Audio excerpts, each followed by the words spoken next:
오늘 저희가 65번부터 나가죠. 전에 말씀드렸듯이 오늘은 PPT가 없습니다.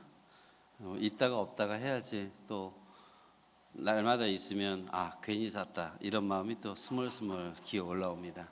그러니까는 또 사신 분들 한번 내가 이거 샀었지? 먼저 확인해야 되니까 오늘은 없이 보도록 하겠습니다. 65번 질문 다 같이 한번 읽어볼까요? 우리는 오직 믿음으로 그리스도와 그의 모든 은덕에 참여하게 되었습니다. 그러면 이 믿음은 어디서 오는 것입니까? 답을 한번 봅시다. 답 한번 시작. 복음 설교들을 통해 성령께서 우리 마음에 믿음이 일어나게 하시며 성령을 사용하여 믿음을 강하게 하십니다. 저는 이 교재들을 보면서 항상 그런 생각을 합니다. 알고 있는 쉬운 거를 어렵게 쓰느라 정말로 수고하셨구나.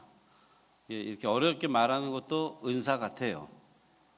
그래서 오늘 저희가 함께 살펴볼 것은 믿음이 어디서부터 오느냐 이 질문인데, 사실 여러분들이 방금 성경 같이 읽었죠? 믿음은 어디에서 나요? 들음에서 난다. 그럼 끝났잖아요. 아니 성경에서 그렇게 말하는데 하이델베르그 요리문답이건 웨스트민스터 요리문답이건 그게 무슨 상관이에요? 성경에서 믿음은 어디서 난다? 들음에서 난다. 지금 그 얘기하는 겁니다. 그래서 믿음이 어디서 납니까? 라고 말했을 때 여기서는 분명히 이야기합니다. 성령께서 우리 마음에 믿음을 드러나게 하시는데 무엇을 통해서? 설교를 통해서. 복음 설교를 통해서 들었는데 여러분, 그러면 설교를 듣지 않으면 믿음이 안 생깁니까?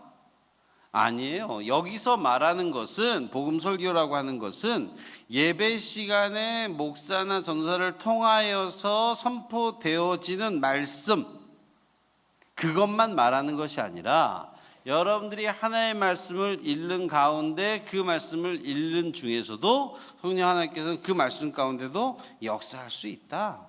이걸 기억하셔야 돼요. 그런데 성경을 읽지 않으면 어떻게 됩니까?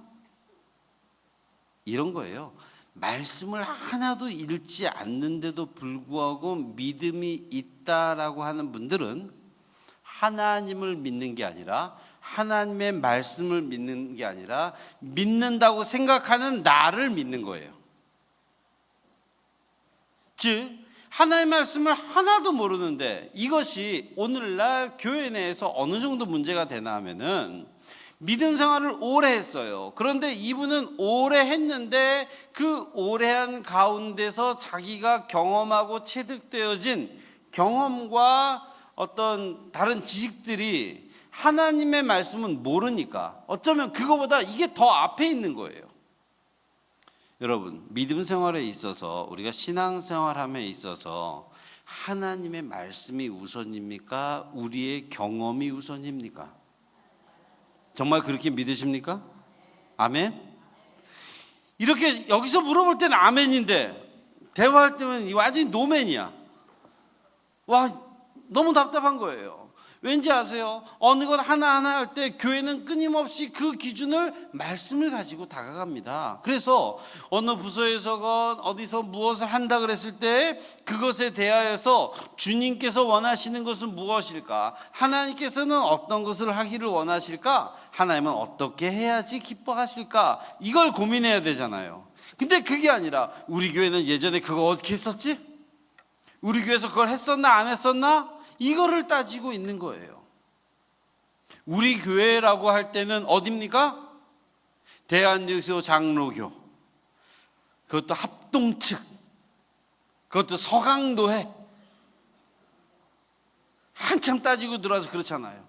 요게 조금만 올라가서 우리 노회가 아니라 타 노회, 아니 우리 총회 합동총회가 아니라 통합측만 되더라도 뭔가 다른 거예요. 너희는 우리랑 다르잖아. 우리는 이렇게 했는데 너희는 뭔가 다르잖아. 이때 하나님의 말씀 딱 펴놓고 하나님이 무엇을 기뻐합니까? 라고 말을 해야 되는데, 그게 아니라 우리의 전통에 따르면, 우리의 예배 형식에 지나왔던 길들을 따르면 이렇게 되는 거죠. 그러다가 루터란 만나보십시오. 루터 교회 사람들 만나면 어떻게 생각해요? 완전히 처음부터 다가갈 때 이단 아니야 이렇게 다가가죠. 그렇지 않아요, 여러분. 저는 한국 교회가 일단 목사님 저부터 해서 교만 가운데 좀 깼으면 좋겠다.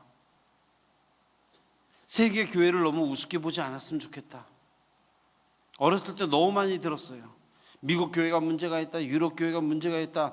와, 이제 갓 100년 넘었는데 세계 교회를 향해서 2000년을 흘러왔던 그 모든 역사마저 부인을 하고 그들은 뭔가 다르다. 그러면서 얘기합니다. 그들은 세속주의에 물들었다, 자유주의에 물들었다 라고 말합니다. 그런데 그것이 성경적 근거를 갖고 이야기하고 있기보다는 우리 대한예수교 장로회, 보수주의 성향이 강한 미국 북장로교의 영향을 받은 한국 교회의 영향이 더 크더라는 겁니다.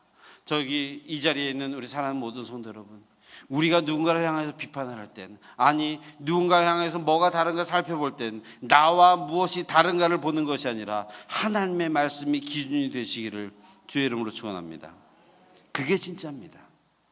그 말씀을 읽을 때 이것이 하나님의 말씀이구나라고 인정되어지고 그 말씀을 듣는 겁니다. 그 말씀을 보는 겁니다. 물론 말씀에 대한 이해도 약간 다릅니다. 여러분, 혹시 제가 이걸 좀 벗더라도 시각적으로 부담이 되지 않겠습니까?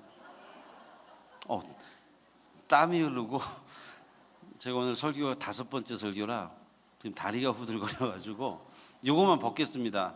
혹시나 부담되시는 분들은 살짝 눈 감고 들으셔도 제가 오늘은 뭐라고 안 하겠습니다. 말씀에 대한 이해에 있어서 크게 3가지만 말씀드리면 이렇습니다. 성경은 하나님의 말씀이다. 즉 여기 기록되어지는 이것은 성경은 하나님의 말씀이다라고 말을 할 때 복음주의, 그러니까는 보수적인 우리 한국 교회에 있어서도 우리 교단이 속해 있는 이쪽에서는 어떻게 얘기하냐면은 성경은 하나님의 말씀이다 이렇게 돼요.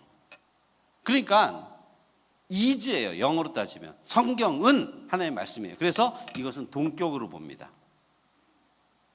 그런데 이것이 자유주의적 성향을 가진 또는 자유주의적 진영에서는 어떻게 보게 되냐면은 바이블 이즈 이렇게 하는 게 아니라 인크루드라는 단어를 써요. 그래서 하나님의 말씀이 포함되어 있는 것이에요. 그러니까 성경은 성경에 하나님의 말씀도 포함되어 있다. 다른 말 아멘이 아니에요, 이건요. 성경에는 하나님의 말씀이 포함되어 있다라고 얘기하는 것이 자유주의 진영이에요. 그러니까 많이 다르죠. 성경은 하나님의 말씀이다라고 하는 것은 거기에는 1.1획도 버릴 것이 없는 것이고 어느 구석이건 하나님의 의지와 하나님의 계시가 보여지는 것이지만, 자유주의 진영에서는 어떻게 표현하면 성경은 하나님의 말씀을 포함하고 있다. 그러므로 이 가운데는 하나님의 말씀인 것도 있고 아닌 것도 있는 거죠. 그래서 한국 초기에 1930년대에 김재준 박사가 프린스턴에서 학위를 받고 돌아와서 우리나라의 한신대에서 벌어졌던 사건이 뭡니까? 아빙돈 주석 사건이라고 막 비평학이 들어오기 시작하면서 어떤 일이 벌어지냐면 성경에서 요거는 믿을 수 있는 것, 요건 믿지 않을 것, 요것은 하나님의 역사, 요건 아닌 것, 이런 것들을 막 구별해내기 시작해요. 그래서 다 걸러내보니까 이성적으로 이해가 안 되고 기적스러운 것도 빼고 막 하다가 요만큼 남아. 요거는 하나님의 말씀이고 나머지 것은 아니다. 이렇게 표현할 수 있는 게 자유주의 진영이라면, 신정통주의라는 또 이게 있어요. 이 신정통주의는 1차 세계대전 이후에 나타났던 조류인데, 신정통주의에서는 어떻게 표현을 하냐면은 사람들이, 그러니까 변증학적 신학이라고 표현하기도 하고 위기의 신학이라고도 표현하는데, 이 사람들은 실존적인 그 한계를 본 거예요.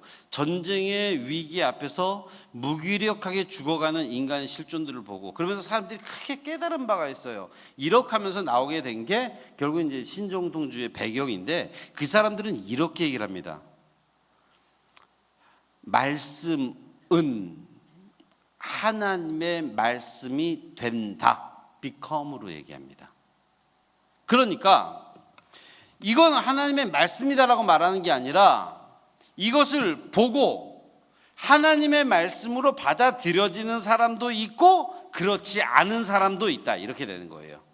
그러니까 여기서는 이것 자체가 하나님의 말씀이냐의 문제가 아니라 읽고 있는 주체가 하나님 앞에 어떤 사람이냐, 그래서 실존을 강조하는 것이 신종통주의적 해석이에요.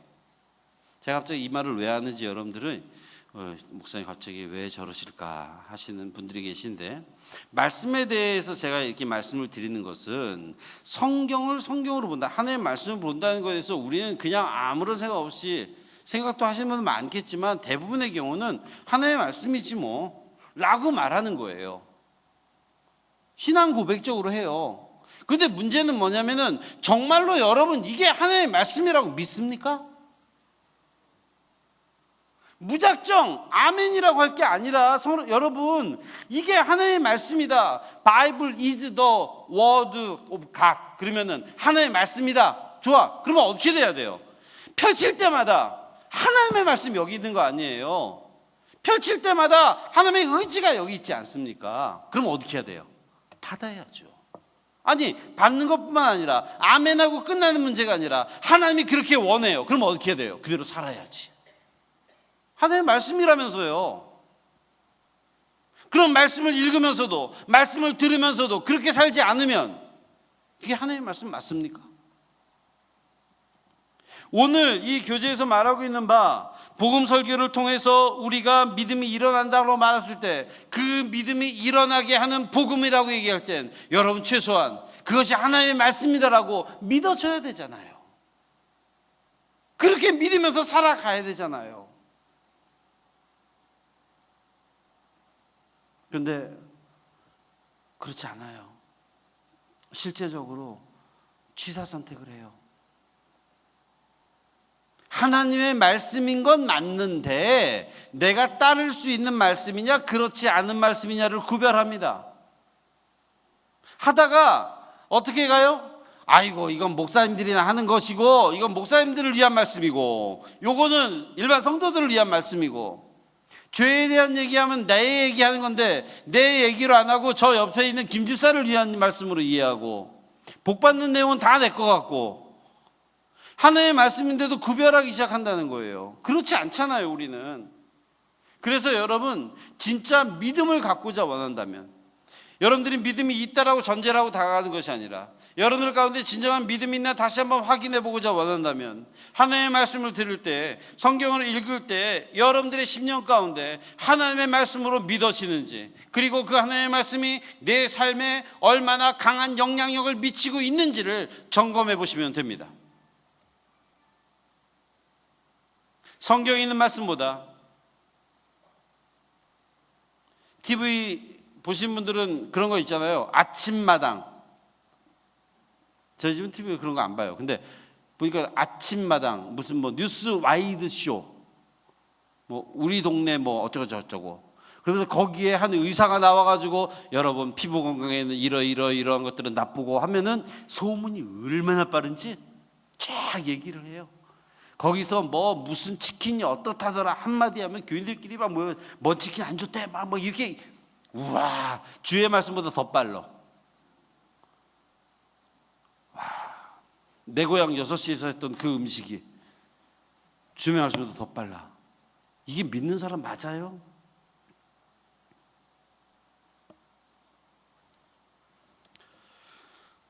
이 시간에 성경 공부 시간이니까는 좀 그 설교하지 말라고 말씀을 좀 가르치고 공부를 하라 그러는데 양해하고 들으십시오. 정말 답답해서 그래요. 믿음 생활한다고 하면서도 하나님의 말씀을 읽을 때도 하나님의 말씀을 들을 때도 그 말씀에 맞춰서 나를 바꿔가는 게 아니라, 그 말씀을 따라서 내가 살아가는 게 아니라 내 삶에 맞게 하나님의 말씀을 선택해서 꽂고 있더라는 겁니다. 이게 어떻게 믿음이 될 수 있습니까? 절대 그렇지 않습니다. 믿음은 내가 알고 있던 것과 나의 경험한 것과 내가 가지고 있던 모든 것들을 포기하고 주의 말씀을 따라서 한 걸음 내디딜 때 비로소 믿음이라는 게 생겨나는 겁니다. 진짜 믿음을 갖고 싶습니까? 안진뱅이가 일어나는 믿음, 내 삶이 역전되는 믿음, 홍해가 갈라지는 믿음을 여러분들이 소유하고 싶습니까? 그러면 내게 아무것도 아니었구나라고 깨달으며 빨리 내려놔야 되는 것 아닙니까? 여전히 이것도 쥐고 있으면서 그것도 갖고 싶은 게 아니라 진정한 믿음을 갖고자 한다면 하나님의 말씀을 하나님의 말씀으로 고백하는 겁니다. 그래야 믿음이 생겨납니다. 그러면 성례라는 건 뭡니까? 믿음이 생겨나는 게 아니라 여기 보니까 어떻게 표현을 해요? 성례라는 것은 믿음을 강하게 하는 거다. 여러분, 아무것도 가지지 않는데 믿음이 겨자씨만큼도 없어. 그러면 이 사람 믿음이 강해질 수 있어요, 없어요? 없죠. 일단 믿음이 없으니까. 겨자씨만 하건 수박통만 하건 상관없이 믿음이 있어야 강해지기도 하고 커지기도 하잖아요. 그런데 믿음이 없으면 성례가 의미가 없는 거예요. 자, 그 예를 갖다 제가 고민하다가 이렇게 생각을 했어요. 어떤 남자와 여자가 서로 사귀었어요. 너무너무 사랑해. 그래가지고 둘이 떨어져서 못 사는 거예요. 그런데 남자가 군대를 가게 된 거야. 그러면서 어떻게 해요? 군대를 안 갈 수는 없으니까 손 붙들고 뒷동산에 올라가서 손을 붙들고 얘기합니다. 내가 생각나면 이곳에 와서 돌을 쌓아봐. 내 여자가 약속을 하고 저기 잘 갔다 와 견우야. 그러면서 내가 돌을 갖다가 요만한 돌을 갖다가 여기다 이렇게 딱 얹어놓고 아 오늘 군대 간 지 하루 잘 있겠지. 또 그 다음 날 와서 또 이렇게 딱 넣으면서 두 번째 날 아 잘 있겠지. 그러면서 지금 이 여자친구는 이 돌을 하나씩 놓을 때마다 누구를 기억해요?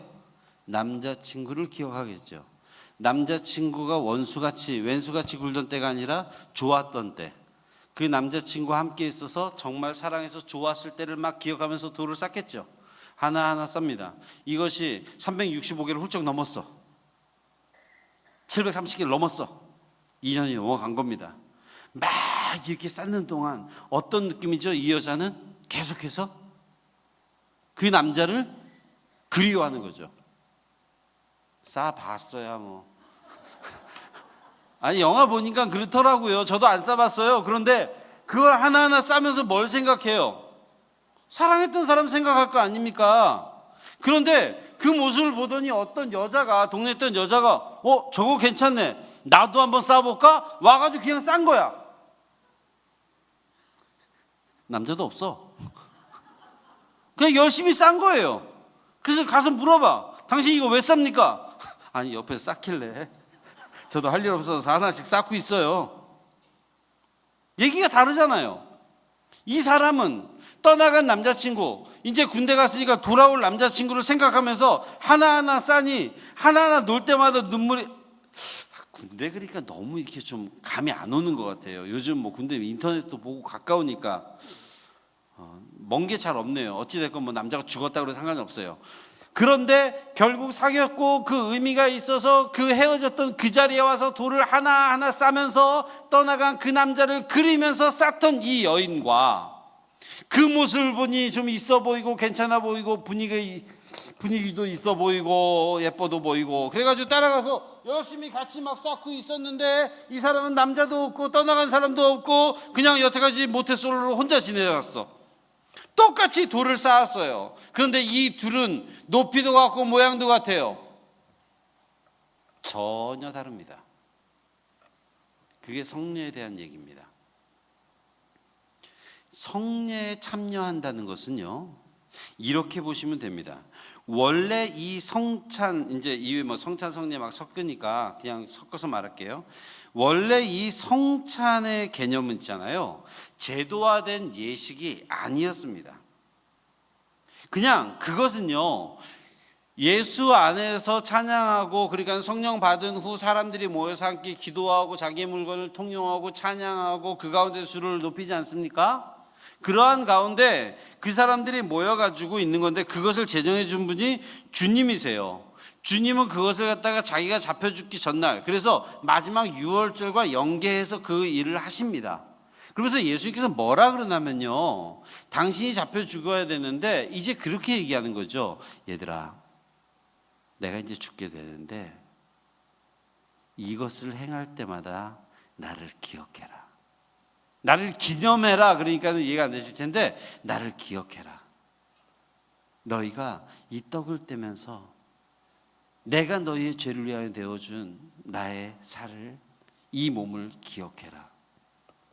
너희가 이 잔을 함께 먹을 때 마지막 내가 너희와 함께 있으면서 함께 나누었던 이 잔을 기억해라. 이 자리를 기억해라. 그건 뭐예요?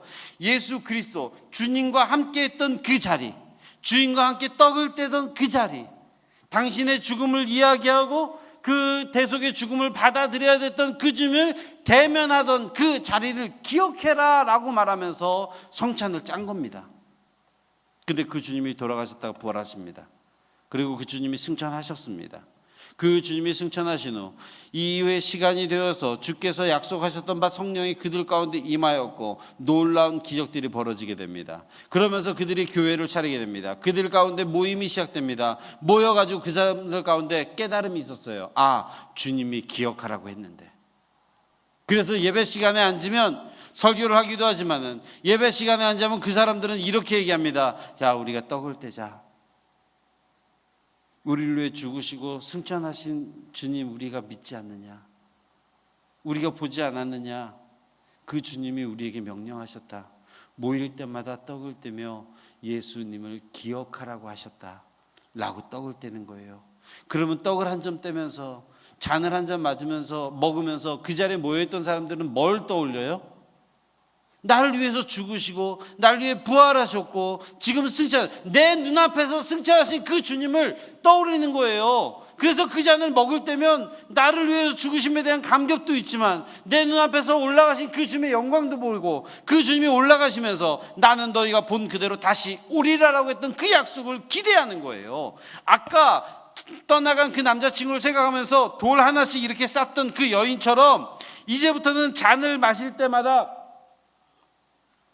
떡을 먹을 때마다 여러분 주님이 생각나는 거죠. 그러니까 성례라고 하는 것, 성찬이라고 하는 것은 예수님으로 말미암은 믿음이 있는 사람들은 그것들이 반복되면 반복될수록 더 예수님에 대한 그리움과 사랑이 강해지는 거죠. 그래서 믿음을 강하게 하는 역할을 한다라고 얘기하는 거예요. 그런데 믿음이 없어. 여기 믿음 없으신 분들, 그분들의 말을 제가 대변해 볼게요. 누군지 몰라. 근데 믿음 없는 사람들이 보기엔 이럴 거예요. 포도주 되더니 왜 과일촌 주냐? 저도 포도주인 줄 알았더니 먹어보니까 과일촌이야. 떡 준다더니 왜 카스테라 주느냐? 줘도 좀 먹을 만큼 주지 요만큼 주더라. 열받잖아요. 보면서 이걸 먹어야 돼. 여러분 혹시 그런 고민 해보셨습니까? 성찬 받을 때 떡 대면서 이걸 빨아 먹어야 되나 씹어 먹어야 되나? 아니면 이후에 그 주는 포도주에다가 녹여서 먹어야 되나? 종류별로 다 해봤어요. 저 어릴 때부터. 이런 생각하고 있는 분들이 도대체 예수님 기억하겠어요? 성례를 하는데 그날 밤 달려 죽기 전, 예수님이 죽기 전에 제자들을 모아놓고 얘들아, 내가 너희를 어떻게 사랑했는지 너희가 기억해라. 내가 너희들에게 무엇을 당부했었는지 이 성찬을 할 때마다, 이 떡을 뗄 때마다 너희는 나를 제발 기억해라 라고 말을 해가지고 제자들은 이후에 초대교회를 지나면서 일부러라도 예배 시간마다 그렇게 모입니다. 그때는 이 많은 인구가 아니었기 때문에 가능했겠죠. 소수가 모였을지라도 떡을 떼면서 그래 내가 뭐 하겠냐. 베드로도 아마 떡을 뗄 때마다 회개했을 거예요. 떡을 뗄 때마다 내가 지금 예루살렘 교회 수장이라고 하는데 나 예수님 부인했던 자고 나 예수님 도망갔던 자고 주님 죄송합니다 그러면서 매번 떡을 뗄 때마다 눈물 흘렸을지 몰라요. 그건 제 상상이지만 성경에 안 나와 있어요. 그러한 의미가 있는 거예요. 예수님과의 추억, 예수님과의 사랑, 예수님과의 기억할 거리가 있는 사람들은 성례가 의미가 있어지는 겁니다. 그런데 도무지 예수님과의 추억이 없어. 그런 사람들은 하는 거죠. 아, 포도주는 맞는데 맛이 없네. 몇 년 산이네. 왜 진짜로 안 할까? 카스테라 뭘까? 어느 빵이 맛있던데. 이런 얘기하는 분들은 기본적으로 성례에 대한 의미도 모르고 그것에 대해서 전혀 생각이 없는 거예요. 그런 분들은 성례에 백날 참석하더라도 믿음이 강해지지 않습니다. 성례에 대한 얘기를 강하게 하지만 이 성례전에 있어서 성례뿐 아니라 예배도 동일합니다. 여러분 믿음이 있는 사람, 아까 말했듯이 하나님의 말씀을 들을 때 그것을 하나님의 말씀이라고 믿어 그대로 따라 듣는 사람들과 그렇지 않은 사람이 차이가 나는 것처럼 내가 이제 믿었어요. 그러한 가운데 예수님과의 그 뜨거움이 있어요. 첫사랑이 있어요. 이런 분들은 성례에 참석할 때마다 그것이 매주일 하건 아니면 언제 하건 상관없이 그때마다 그것을 떠올리며 기억하는 거다. 그러므로 여러분 세례 교인 되신 우리 성도님들은 꼭 기억하십시오. 추후에 성례가 있다 그러면 내가 주님과 가졌던 그 첫사랑들을 마음 가운데 담고 참여하십시오. 그래서 이 성찬을 몇 번이나 더하면 주님이 오실까? 내가 떡을 떼고 내가 잔을 마시는데 내가 그 주님의 당부를 오늘 살고 있는가? 이런 질문을 던질 수 있어야 됩니다. 그래서 성례에 대한 이야기를 하는 겁니다. 성례에 대한 이야기를 하려면 66번에 성례란 무엇입니까? 라는 말이 나오는데요. 성례란 하나님께서 목적을 가지고 정하신 것으로 눈에 보이는 거룩한 표식이며 날인입니다. 그러면서 성례를 사용하여 복음의 약속을 좀 더 명확하게 이해할 수 있게 하며 하나님께서 친히 자신의 약속을 보증하신 것입니다. 하나님께서 약속하신 복음이란 그리스도께서 단번에 십자가에서 영원한 속죄를 드림으로써 우리의 죄를 용서해 주시고 영생을 주신 것입니다. 성례에 대한 이야기를 하는데요. 성례라고 하는 것은 지난번에 김용보 목사님 말씀하셨던 것처럼 세례와 성찬을 가르칩니다. 그런데 이 성례와 성찬, 저희들은 지금 두 가지를 이야기하고 있죠. 그런데 로마 가톨릭 교회에서는 7가지를 이야기합니다. 7가지를 얘기하는데 그 뒤에 쭉 나오더라고요. 그래서 교재에 보면 나오는데 7가지를 말하고 있는데 그것이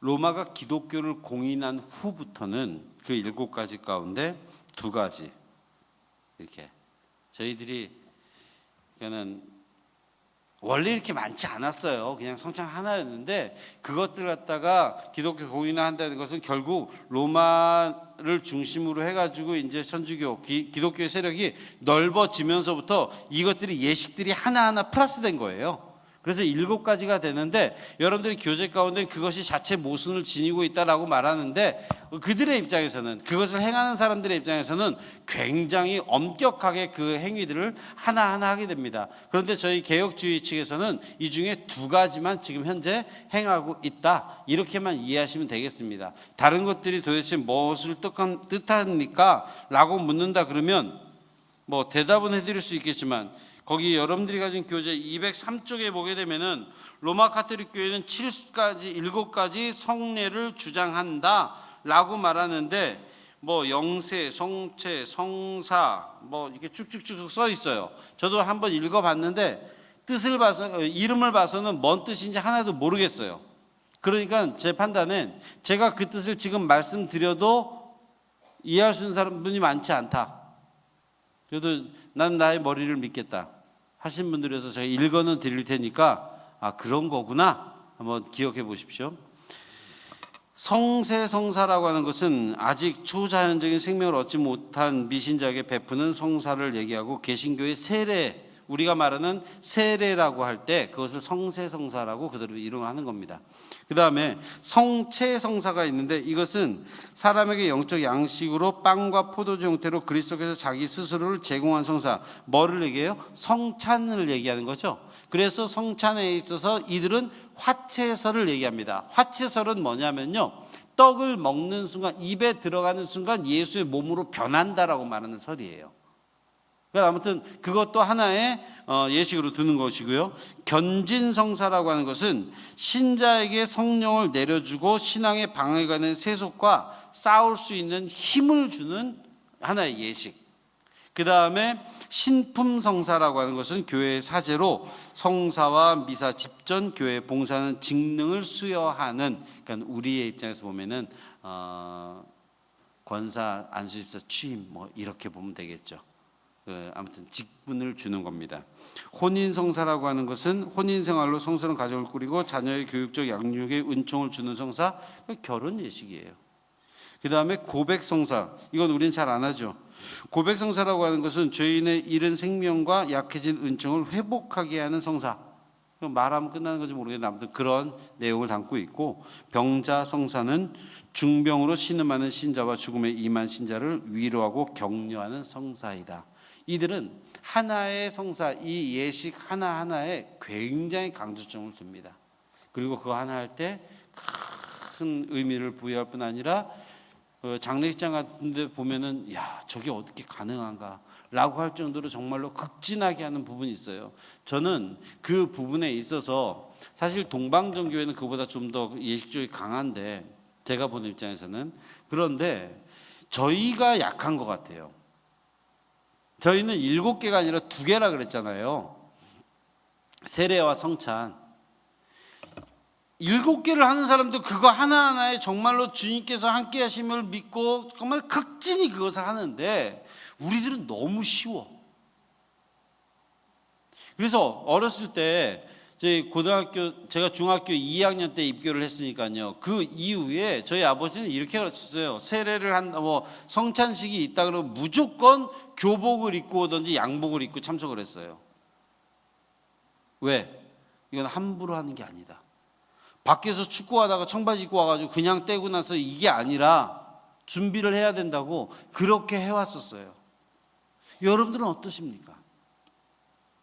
이제는 성찬을 이야기할 때, 세례를 이야기할 때 더 깊어졌으면 좋겠어요. 하나님께서 그 가운데 믿음을 더 강하게 해주는 거니까. 이후에 저희는 세례에 대해서도 살펴보게 될 겁니다.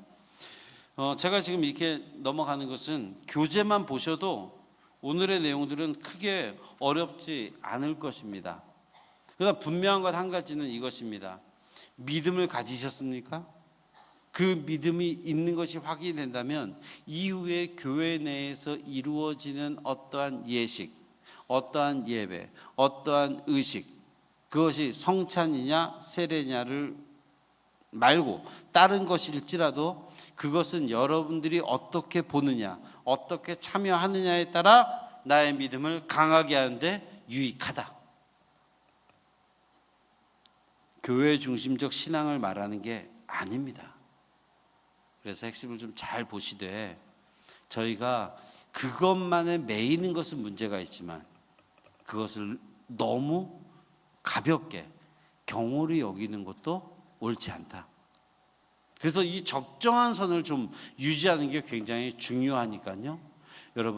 여러분들이 성례를 할 때 더 큰 은혜가 있고, 그거보다 매주일 드려지는 예배 가운데서 더 큰 은혜가 있어서 그 말씀이 하나님의 말씀이어서 굳이 성찬 시간이 아닐지라도 나는 매일 아침 주님을 만나, 나는 매일매일 주님과 동행해, 이게 훨씬 더 멋지지 않습니까? 1년에 한 번, 2번 성찬할 때만 주님 감동 막 이러지 말고 매 순간순간 매일매일 주님과 함께 동행하는 그러한 성례적 삶을 사는 게 우리의 삶이고, 예수님을 기억하다 보니까 주님이 이렇게 살았으니 나도 주님처럼 낮아져야지, 주님이 이렇게 자기를 내어주셨으니 나도 그렇게 살아야지 라고 따라간다면 그분이 진짜 성례에 참여한 사람이에요. 그분들을 하나님께 그냥 두지 않을 것이고 점점 더 주님께서 그들의 믿음을 강하게 하여 주실 줄로 믿습니다.